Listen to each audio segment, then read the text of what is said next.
د عبادت ورځې دي، د سعادت ورځې دي. بسم الله الرحمن الرحیم. السلام علیکم ګرانو خوږو قدرمندو کتونکو. سعودي عرب دی او په سعودي عرب کې بیا اولنۍ روژه ده او د اولنۍ روژې اولنۍ مازدیګر دی. ټولو نه اول خو تاسو ته دا با برکته میاشت ډیره مبارک شه.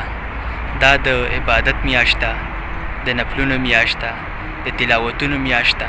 نو الله دې وکړي چې مونږ پکې دغه هم وکړو، خو د دې سره د یتیمانو، مسکینانو او دغه شانې پسې د غریبانانو خلکو ډېر زیات خیال وساتو. د هغې د ابدارۍ، د هغې د فشمني، د هغې ته چې څه قسم ضرورت وي هغه ټول ورته مونږ اویلیبل کړو. د روژې میاشت یوازې دا نه ده چې ته پکې نفلونه وکړې او ته پکې تلاوتونه وکړې، ته پکې منځونه وکړې، بلکې د روژې میاشت داسې هم ده چې د یو انسان زړه پکې وګټي، د یو انسان زړه ته خوشحالي ورکړي. ځکه چې الله پاک وایي چې ستاسو 1 روپۍ په روژه کې د چا څخه ښېګړه وکئ نو دا ځای یو په 100 حسابو.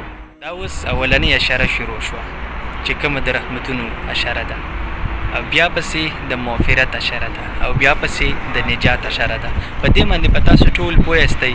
د غټو علما کرامو بیانونه مو پې اورېدلي وي، په دغه باندې مونږ خبرې نه کوو. خو جناب د یتیمانو، غریبانانو د دې سره پکې ډېرې زیاتې ښېګړې وکړئ.